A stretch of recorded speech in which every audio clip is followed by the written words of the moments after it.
Hey, we're here today with Fern DeFay to talk about Fairy Congress coming up this July near Salem, Oregon.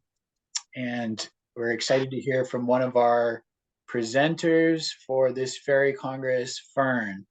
Hey, Fern, nice to How you be doing here with you. today? Hey, hey.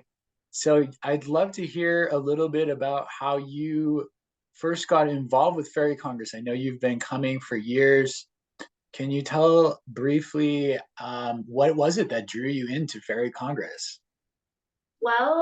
I was lucky enough to come in on my mom's social coattails. My mom, Lady Sin, was one of the original presenters at the very first Fairy Congress. She was summoned out by Skeeter and some others that recommended her as a magical teacher, as our family focuses on Celtic mysteries and fairy magic. We are a cross-cultural pantheon pagan family, but that's her specialty skill. And I missed the first year because I had chosen an alternate adventure. And then I realized that my alternate adventure with the Ren Fair SCA crowd was not as enriching as the Fairy Congress tales. Because when I heard my mom's stories, it was not just another dress up party, but an actual magical boot camp, so to speak, for learning psychic skills to help be better practitioners doing interdimensional diplomacy work. And I'm like, yes, that is so much better than dress up reenactment games. Yes, sign me up. And from that point on, I joined in with year two, and I've made it for every single year except for 2 years I missed for being sick. Other than that, I pride myself on having nearly perfect attendance. I might be late for about everything, but I am good at showing up habitually. And since then, my roles have evolved from being uh, just part of the congregation and doing work trade. I've worked in the kitchen and I've worked in the tea house, and then I got promoted into the tea house to running the tea house and was the work trade coordinator for a few years, and have also been doing classes, teaching for years. And then once I got to my late 20s, I started hitting that activist burnout moment of I can only do all of the classes, lead my own classes, participate in ritual, and have my own work trade shift and manage everyone else, where I had to start cutting back a little bit and be like, maybe I should just be focusing on just participating more. So I'm glad to at this point be focusing just on my teaching. So at this point, I've upped my game to being in the Professor Fern mode, and I've been doing my own Celtic Tree Mysteries class for so many years. I don't quite remember how many years it's been now, but I think I started teaching classes when I was there when I was 23, maybe, and I'm now in my early 40s. So um, I'm excited that the OM class is a hit. Every year we uh, have a good turnout, and there's always new people coming. And this year we're going to have a part two, which I've been wanting to have a musical sound journey to Mm, complement the first class being like the information rich download on the cosmological structure of this Om tradition of the Celtic Tree Mysteries.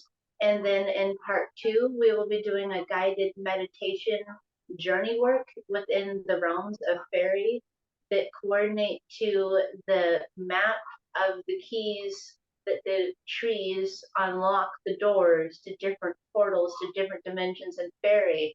So I've been wanting to squeeze that into the class, but trying to fit 20 years of research into a 1.5 hour class is always a challenge. So the last several rounds, I've wanted to make time to condense the teachings to make room for meditation at the end. And this year I just had to petition to get a second class so we can do one whole class as the entry level, which is kind of adept even for an entry level class, but it's all levels of learning welcome. But then the second class will be the participation sport of going on an interdimensional journey to travel between the realms. So that's exciting to yes. go deeper with that. So I'm excited. So any of you that have been to the home classes before know that we're having an advanced level class this year. So we'll be able to go deeper for those that already know and want to experience more. And I'm excited that my magical consort Zane will be helping me with musical accompaniment to make that a more rich sonic soundscape opportunity. And so that will be fun for him to step up in that way as well. He's been before in the past, but has not been a teacher. So I'm excited that he gets to join me in co-teaching on that one. So that will be fun. And my other class offering this year, I'm excited that there's a whole new theme that I'm bringing in. When I was there not last summer, the summer before, I was having a side conversation with one of my allies that we were just generally talking about love magic and right relations and how to manifest right relations in our lives. Because as magical people, it's kind of makes dating more challenging, finding other magical people that are on the same level as us. And I had some insight for another monkish caste dude that needed some advice on like how to, you know, open up to relationships and love in his life, still in a high vibes way that would take him from his path. And he was so interested in what I had shared. He's like, Fern, this would be really fascinating. You should present this as a class. And I said, maybe I should. There you So, go. as after years of being a representative of, Sisters of Sensual Salvation and being a Paneteer, I've never done any classes officially on love magic there. It's just been my side deal that is a part of my life. I've never brought it to Fairy Congress, but I'm excited that this year at Fairy Congress, I have an opportunity to step out of my character as Druid, Celtic fairy priestess of the trees, to then step into the more Venusian side of the fairy magic and represent with that. And this will not be like an explicit class on sex magic. That's not what this is. This is going to be, that's fun, but that's not what this is. This is going to be more along the lines of how do we really engage with this concept of fairy human relations? Most of the time, when we're dealing with the fairy human relations at Congress, we're thinking about it as being spiritual allies and friends and informants and healing partners. And we often have a great ritual, which I love, that we do at the beginning of Congress most years, is we have a group circle where the new people get initiated by being welcomed by all the humans that have been there many years before. And then they choose a human ally to be their buddy during festival, to help them adjust and integrate into the festival. And if they have any questions or specialty needs or get overwhelmed by all the high magic, that they have an experienced friend to help them. And then in the same right, we also have a magical, otherworldly fairy ambassador that we choose to make friends with, that we all get. And I like that we have this kind of participation activity, that we as a group take time to reach out and make friends with the other side in actuality, to not just have it be a theoretical concept, but to actually make allies with specific entities on the other side that want to be practitioners and co-walkers with us. So I want to take that idea kind of to the next level, about talking about that in a more amorous way. Like, what are the stories of fairy human consorts? There have been many, many, many tales of fairy and human love affairs. And what does that look like? What does that look like in the past? And what does that look like now? And how do we call upon them for help, not only as ambassadors with our own healing and spiritual and emotional evolution in ourselves, and also how does every relationship we get in, whether a platonic friendly relationship or a romantic relationship, help heal our own evolutionary process? And how is it a divine accordance to promote our growth trajectory by aligning ourselves with otherworldly beings? And how do we do that? And what does that look like, relationship dynamics, when we're embodied and they're disembodied? Because it's not the same kind of traditional carnal relationship, because we're not both bodily beings anymore. So how do we adapt that on an emotional, spiritual level to go deeper with our congress, with our relationships with the fairies, and also how do we have their help to manifest love and right alliance in our human lives. So it will be two part to not just talk about the idea of how do we have, you know, uh, deep emotionally enriching relationships with our fairy allies, but then also how do they help us manifest right human relationships with other spiritual activated people who can help us on our paths.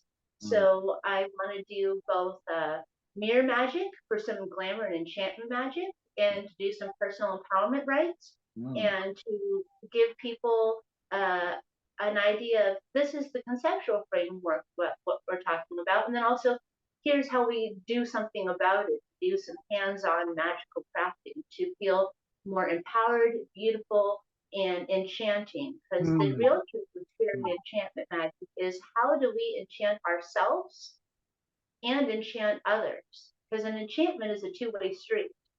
mm, And what's the difference between enchantment and glamour? And how do you still be real about it where it's not illusion?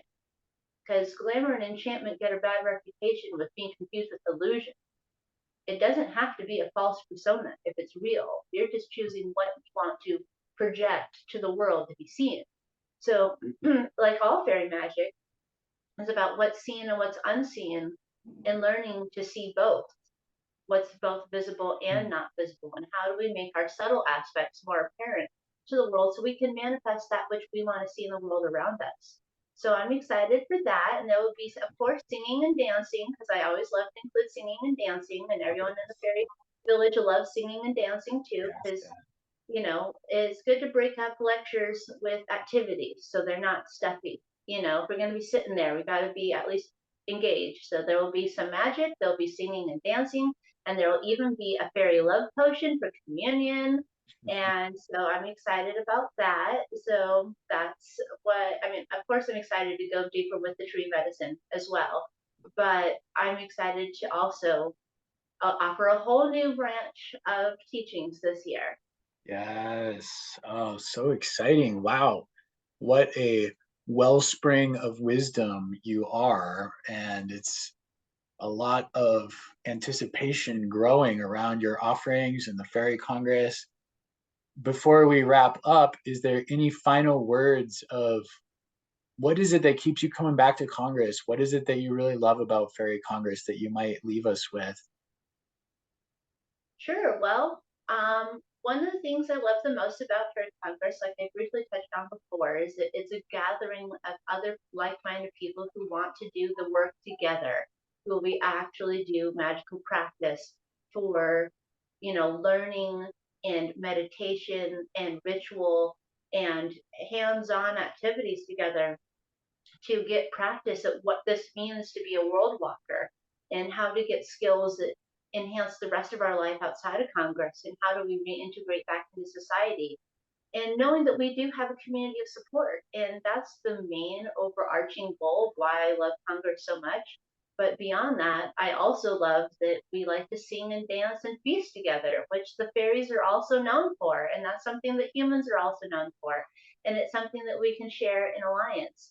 And I love one of my most favorite parts, of course, is the fairy hug a war on Saturday, when we have our main ritual followed by at sunset, followed by a processional parade. And I just love a parade. I particularly love magical processionals, because muggle parades are just big advertising gimmicks, and it's kind of disheartening. But as an adult, I've come to realize that the magical processional is really what the roots of my love of parades are.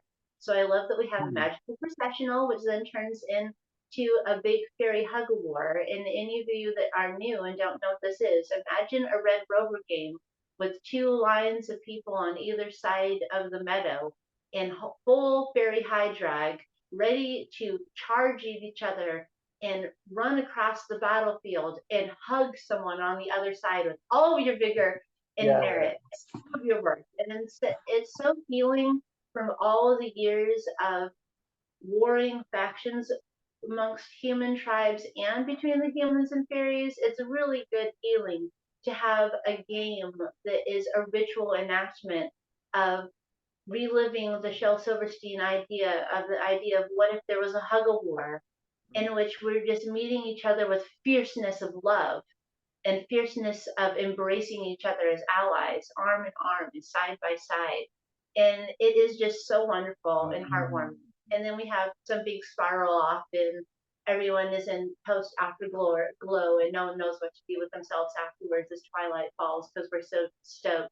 But on a practical note, I recommend that people wear costumes for the parade and ritual that will accommodate that it will be warmer at the beginning and chilly at the end. So layer up, but don't layer too much because you're going to get hot while running in the charge. And you don't want too long of a dress because you'll trip other people. If you have too long a dangly of an outfit, you might get tripped and stepped on and have an accident, and you don't want to get stampeded in the hug of war. So, as much as we all love costumes, you still want to be able to romp freely. Oh So that would be yes. my practical advice on that note. Well, this ain't your first rodeo. You've been doing this. Fairy Congress has been going for more than 2 decades. It's an amazing gathering. I love what you highlighted. Everything from these deep rituals and workshops and guided meditations to connecting in loving ways, singing, dancing, feasting, all of that and more. Thank you so much for sharing and leading and teaching and being here today, Fern. You're an amazing being and so excited to see you at Fairy Congress this July. Yeah, I'm excited. And thanks for inviting me in to being one of the people to interview for the classes. And I'm always glad to do my outreach throughout the year to help support the Fairy Congress cause because this embodies what my life mission is this round. So I'm just glad to be a part of it and help promote the larger cause of the Yeah, Alliance. let's do it. This is going to be an amazing gathering. We'll see you there. All right, much love, family. See you on the other